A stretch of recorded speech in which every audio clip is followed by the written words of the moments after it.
지금 우클릭 했다고 국민의힘이 더불어민주당 경제정책 또는 경제중심 정책을 비난을 하는데 우리 홍성국 의원께서 최고위원께서 말씀하신 것처럼 더불어민주당은 원래 경제중심 정당입니다. DJ께서 대중경제론이라는 책을 쓰기까지 했고 또 IMF 극복을 해냈고 또 IT 기반을 만들었고 한류의 토대를 만들었죠. 노무현 대통령 아시는 것처럼 한미 FTA를 통해서 대한민국의 성장의 기틀을 만들었습니다. 문재인 정부 역시 신남방 정책으로 경제 영토를 넓히기 위해서 애를 썼죠. 더불어민주당은 우리 국민들의 더 나은 삶을 위해서 언제나 성장을 추구해 왔습니다. 경제 발전을 추구해 왔죠. 경제 발전을 추구하지 않는 정당이 어디 있겠습니까? 대한민국은 자본주의를 기반으로 한 시장 경제 질서를 존중하는 또 시장 질서에 기반한 나라입니다. 어떻게 경제와 성장을 신경 쓰지 않을 수가 있겠어요? 경제와 성장을 신경 쓰지 않는 것은 바로 국민의힘입니다. 그러니까 말씀하신 것처럼 1%대 성장률이 추락을 해도 계엄하고 내란 일으켜서 영구 집권할 생각이나 하고 그러지 않습니까?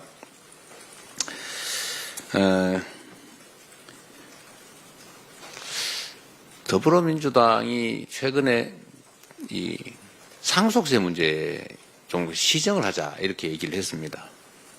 우리 이현주 최고위원이 적절하게 지적하신 것처럼 지금 28년 전에 만든 면세 기준,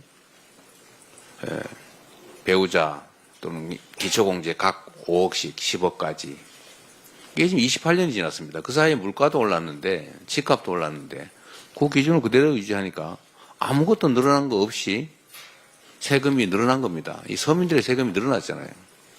우리가 이 감세를 해주자는 게 아니고 사실은 증세를 막자는 겁니다. 똑같은 문제가 월급쟁이들한테도 있어요. 아니 무슨 뭐 재벌이니 초부자들은 세금을 다 깎아줬는데 월급쟁이들은 과표 구간을 그대로 유지를 하니까 명목임금이 올라가면 누진과세 구간에 들어가게 되잖아요.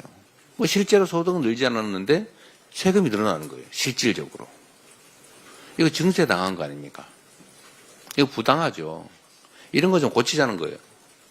실질적으로 공평하게, 실질적으로 평등하게 만들자. 이런 걸 놓고 국민의힘이 민주당이 무슨 우클릭을 했느니 자꾸 무슨 변화를 하느니 그런 얘기를 합니다. 세상이 바뀌고 상황이 바뀌었는데도 변하지 않으면 그런 거를 바보라 그럽니다. 바보. 상황이 바뀌면 당연히 바뀌어야죠. 지금 대한민국 경제가 얼마나 나쁩니까? 더불어민주당은 그간에 성장을 추구하되 그 성장이 공정하도록 해왔던 겁니다. 즉 국민의힘 쪽이 보수정당, 요즘 뭐 보수정당도 아닌데 이 파쇼정당, 범죄정당, 이 파쇼 범죄정당이 해왔던 것처럼 분배나 서민의 삶이나 민생이나 공정함 이런 것들을 도외시했지 않습니까? 근데 민주당은 성장을 하되 공정성을 기해서 성장의 기회와 성장의 결과를 공평하게 나눔으로써 지속적으로 성장하게 하고 모두가 함께 더 잘 사는 세상을 만들려고 했던 것입니다. 지금은 경제 상황이 너무 어렵다 보니까 그 비중을 살짝 조정해서 경제 성장에 좀 더 방점을 찍고 있는 것이지 그냥 복지, 분배 다 버리고 오로지 성장으로 그렇게 바뀐 거 아닙니다. 좀 세상에 대한 기본적인 이해가 부족해지지 않았나 그런 생각이 들 정도입니다.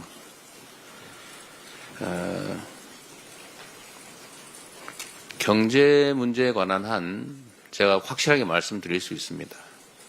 국민의힘보다는 낫습니다. 민주당. 아무리 부족하고 못나도 국민의힘보다는 분명히 낫습니다. 제가 장담하는데 제가 계속 저걸 쳐다보고 있잖아요. 매일. 오늘 다행히 환율이 1441원까지 좀 내려가고 있어서 다행인데, 코스피 지수가 지금 2500에서 겨우 2600대로 겨우 턱걸이 하고 있어요. 민주당이 집권을 하면 특별한 변화 없이도 저게 2000대인데 저 3000대 찍을 겁니다.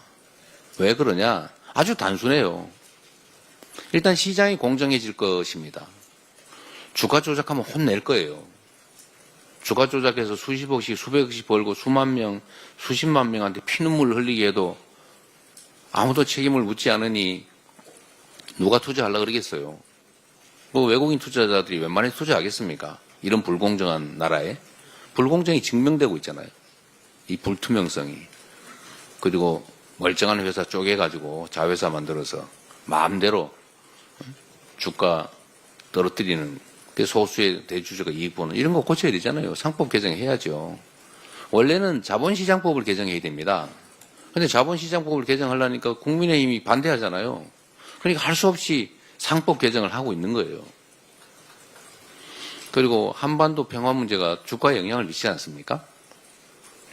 지금 한반도의 군사적 긴장이 커지니까 코리아 디스카운트가 심해져서 이 주가에 영향을 줘요. 그게 5%라고 해도 얼마입니까? 엄청나죠. 근데 민주당이 대화하고 한반도를 좀 더 안정시키면 당연히 주가가 올라가겠죠. 그리고 지금 국민의힘 정권처럼 맨날 거짓말에 남 헐뜯기나 하고 집권당인지 산당인지 이 알 수 없는 이런 행태를 계속 보이면 산업 경제 정책이 사라지지 않습니까? 도대체 이 나라의 경제 방향이 뭔지 산업 정책이 뭔지 전혀 몰라요. 그래서 산업 경제 정책 명확하게 하고 방향을 제시하면 그것도 역시 주식시장에 영향을 미칠 겁니다. 이런 몇 가지만 기본적으로 개선돼도 왜 2500대에서 저렇게 헤매고 있겠어요? 경제는 민주당 빈말로 하는 게 아닙니다. 그리고 하나 더 붙여서 경제는 민주당뿐만 아니라 안보도 민주당입니다. 이게 농담이 아닙니다. 이게 지금 숫자로 증명할 수 있는데 실제로 여러분 생각해 보세요. 냉정하게. 보수 정권이 집권했을 때 국방비하고 진보 정권, 이 민주 정권이 집권했을 때 국방비 비교해 보십시오. 명확하잖아요. 국방 예산 대폭 늘은 게 다 민주 정권 때 아닙니까? 또 방위산업 발전한 거 다 민주당 정권 때 아닙니까?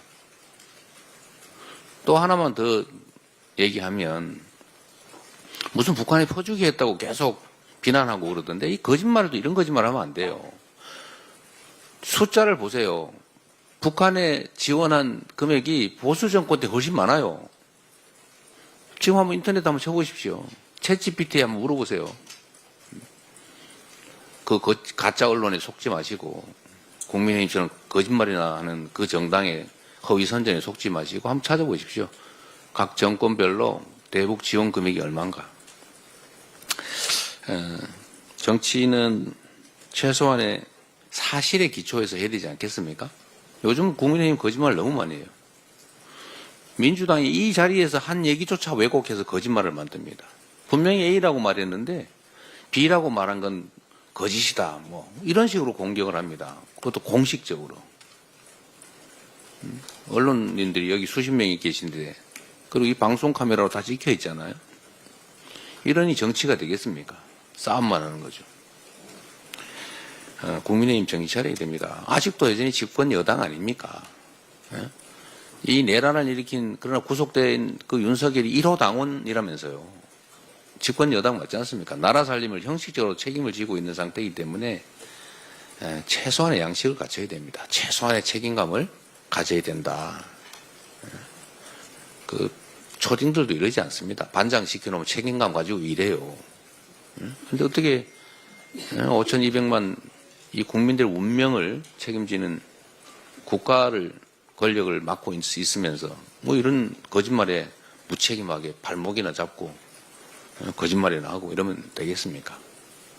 정말로 중요한 거는 헌정질서 파괴 행위에 동조하면 안 됩니다. 지금 헌정질서 파괴하고 있잖아요. 민주공화국의 기본 질서를 망가뜨리고 있지 않습니까? 거기에 동조하고 있잖아요. 그런 짓들을 하면서 어떻게 이 나라 주권자들을 대신한다고 할 수 있겠습니까? 하도 답답해서 좀 말이 길었습니다. 정신 차리기 바랍니다.